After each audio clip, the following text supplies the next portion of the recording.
Xarxa AccessCat. Xarxa d'innovació en accessibilitat de Catalunya, mitjans, educació i cultura. Generalitat de Catalunya. Departament de Recerca i Universitats. Les demos d'AccessCat. Tecnologies d'accessibilitat. iMac Player Accessibility Layer. Mario Montagut. Grup de recerca MIA. I2CAT. El meu nom és Mario Montagut, soc investigador Ramon y Cajal a la Fundació I2CAT i a la Universitat de València. Bé, per aquells que no conegueu la Fundació I2CAT, som un centre de recerca català. Més bé som una fundació pública privada amb el que el seu òrgan de govern està format per membres de l'administració pública, com la Generalitat de Catalunya o l'Ajuntament de Barcelona, moltes de les universitats catalanes i algunes empreses de renom, per exemple podem citar Telefònica o Mediapro, entre d'altres. Som un centre de recerca aplicada i ens centrem sobretot en tecnologies digitals avançades. Com a tal, tenim diferents àrees de recerca centrades en xarxes de pròxima generació, com la 5G o la 6G, Internet de les coses, intel·ligència artificial, ciberseguretat i, en el meu cas, jo representé avui a l'àrea de les tecnologies multimèdia immersives i interactives. En total som quasi 300 treballadors, de la que 2/3 de la mateix som recercaires. En l'àrea de tecnologies interactives, multimèdia, hem estat molt involucrats, inclús també en rols de lideratge en diferents projectes europeus, tant en la temàtica mèdia o de tecnologies de realitat virtual o extesa, com en l'àrea de les xarxes de pròxima generació. I avui ens centrarem en un resultat tecnològic del projecte iMac que es va centrar en com fer la realitat virtual accessible centrant-nos en vídeo 360. Si no coneixeu el vídeo 360, és un vídeo que al final és com una esfera que t'envolta i llavors pots mirar en lloc alrededor de l'esfera, com si estigués envoltat de l'entorn virtual. iMac és un projecte europeu que vam coordinar des de la Fundació I2CAT, teniu així la web si esteu interessats. Va tenir un període de 3 anys i va finalitzar en 2020. I potser penseu, uau, ha finalitzat fa més de 3 anys, però encara defensem que la tecnologia que desenvoluparem allà és l'estat de l'art per a fer els vídeos 360 accessibles. I entre els consorcis, citar que fórem 2 centres de recerca, entre ells I2CAT, 2 universitats, entre ells l'Autònoma de Barcelona, 2 radiodifusors, entre ells TV3 o 3CAT, i 2 empreses, entre ells una xicoteta empresa també catalana que es diu Anglatècnic. Alguns indicadors del projecte iMac com a resum i per veure l'impacte que van crear. Varen participar en més de 100 esdeveniments, varen contribuir a 3 tesis doctorals, col·laborarem amb altres projectes europeus i xarxes europeus com la Cost Action Let Me i també, òbviament, col·laborem amb AccessCat, més de 30 publicacions científiques i generarem tecnologia transferible al mercat. I també interactuarem amb més de 500 usuaris professionals i amb més de 1.000 usuaris finals. Això vol dir que aquella tecnologia, entre elles la que presentarem avui, ha estat validada amb usuaris amb necessitats d'accessibilitat i tindrem un impacte gran en estandardització. Llavors, què desenvoluparem a iMac? Preparem aquests vídeos una mica llargs, són 5 minuts, però sí que mostra visualment, no us mostrarem una demo avui, sinó el vídeo i enllaços a les demos de què desenvoluparem el projecte. I és molt il·lustratiu, per això hem pensat que és convenient mostrar-vos-ho. Activarem el vídeo i els subtítols en català. How can people with sensorial disabilities enjoy 360-degree content? The iMac project makes it possible. We offer unique, cutting-edge tools for the management and authoring of traditional access services, being subtitles, sign language and audio description, for 360-degree content. These tools are deployed in the cloud and thus are ready for teleworkers and allow the collaboration of externally contracted accessibility producers. The overall iMac solution consists of 4 main parts that meet end users' requirements as well as professional production needs. These are the Accessibility Content Manager, the web editors, the content preparation tool, and the player. The Accessibility Content Manager allows broadcasters to administrate the system and to manage the production workflow of the access services. The web editors are used by professional subtitlers, audio describers, or sign language interpreters to author access services for 360-degree content. The content preparation tool configures and processes the 360-degree content with metadata for an appropriate signaling and distribution through OTT.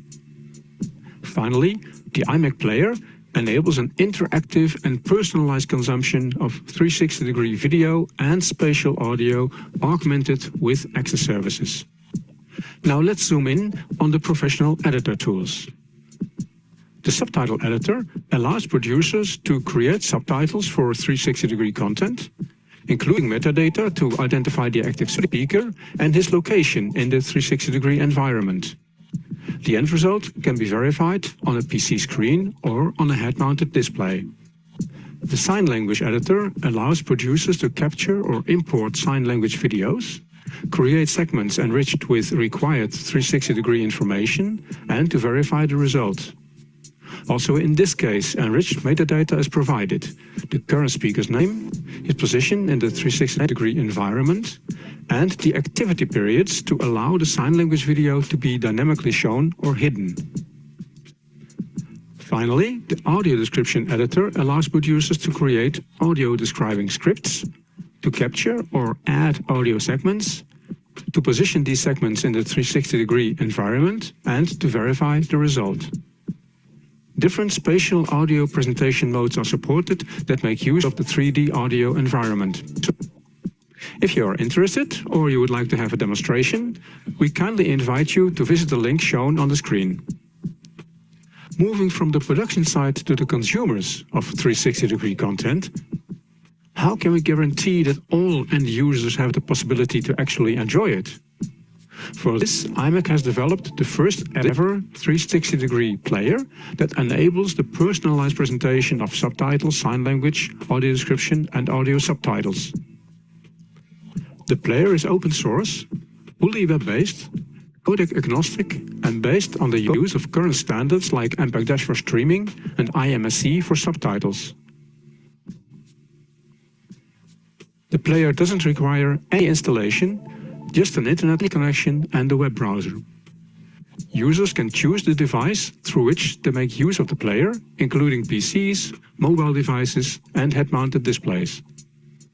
The user interface allows a high degree of personalization of the menu itself, which can also be magnified for easier access. The user can also set his preferences on all access services features. Voice control is supported as well. For this, we developed communication gateways with external voice recognition systems like Amazon Alexa. Subtitles can be positioned in front of the user's field of view or attached to the speaker. Their size and background can be adapted, and they are responsive to the presentation modality. To guide the user in the 360-degree scene, two types of indicators can be selected: arrows and a radar. The sign language interpreting video also provides information about the current speaker's name and location. It can be freely positioned and be automatically hidden when no one is currently speaking. Audio description can be offered classically or as dynamic mode, coming from the direction of the action. The gain can be adjusted relative to the main audio track. The IMEC player is freely accessible for everybody. For more information and for testing it yourself, please visit the IMEC portal under the link shown here or visit the project's website. Molt bé, doncs aquest vídeo resumeix una mica les contribucions tecnològiques del projecte europeu IMAC i nosaltres ens centrem en aquesta presentació en la part de reproducció, consum d'aquests continguts i fer-los accessibles. Llavors, quines serien les principals característiques del reproductor de vídeo 360 accessible que desenvoluparem a iDOSCAT?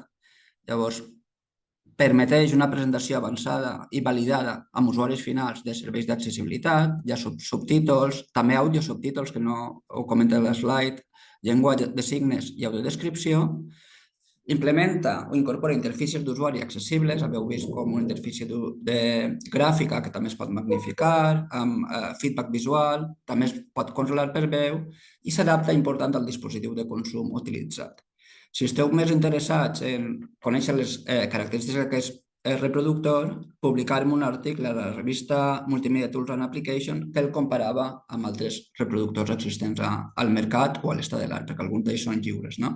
Però si tingués que destacar alguna característica, diria que per la seva alta capacitat de personalització en base a les preferències o necessitats dels usuaris finals. El player s'hi va transferir, de fet una empresa catalana, Anglatècnic, l'oferia als seus clients i també s'hi va adoptar per TV3 i un radiodifusor alemà que es diu RBB. Quines barreres ens encontrarem a l'hora de transferir aquesta tecnologia a distribuïdors de continguts com Netflix o radiodifusors? Doncs que aquests actors industrials ja tenen els seus reproductors. Llavors, reemplaçar el seu reproductor per el nostre els implicava canvis majors, no? I ja tenien uns contractes signats. Llavors, què farem després d'iMac per a tractar de maximitzar les opcions de transferència? Modularitzarem i desacoplàrem aquelles funcionalitats que tenen que veure sols amb reproducció de vídeo, o vídeo 360 en aquest cas, amb les capes modulars d'accessibilitat. Llavors, que poguessin ser com capes sobre el vídeo, de manera que afegiren aquells serveis d'accessibilitat que s'hi necessitaren. I també l'hem ampliat per fer-lo compatible amb altres tecnologies o funcionalitats en l'àmbit de vídeo 360 immersiu, com per exemple un consum multicàmera. No sé si veiéreu els programes de l'Eufòria, de la gala de l'edició anterior, on les gales finals es retransmiten per vídeo 360 i podies seleccionar la càmera des del que volies veure l'esdeveniment, o també multidispositiu. Podies tenir la pantalla principal amb un contingut principal, broadcast, del radiodifusor, però en la teva segona pantalla els serveis d'accessibilitat que tu hi necessites. I, òbviament, va passar un procés de valorització, productivització i anàlisi de mercat. Realment estem en ell i generar documentació per a transferència, com fulles de característiques o les llicències en què podem transferir aquest reproductor. I si teniu alguna curiositat o alguna qüestió relacionada, ens ho podeu fer saber i us compartirem gustosament la informació. Quins serien els actors que es podrien beneficiar d'aquesta tecnologia? Per un primer, en la part superior hem anomenat els proveïdors de continguts. Aquests poden ser aquells productors de continguts, però també poden ser aquells professionals que s'hi dediquen a crear continguts per a serveis d'accessibilitat, com intèrprets de llengua de signes, perquè hem vist que en iMac també es desenvoluparen els editors, no sols el player. Poden ser els proveïdors de serveis, clarament, com els radiodifusors o les plataformes de continguts sota demanda, com Netflix, en aquest cas, és un exemple. Aquells desenvolupadors de tecnologia, per exemple, un exemple molt clar seria aquelles empreses de software, de programari, que s'hi dediquen a desenvolupar reproductors multimèdia, podrien incorporar les noves funcionalitats del nostre reproductor.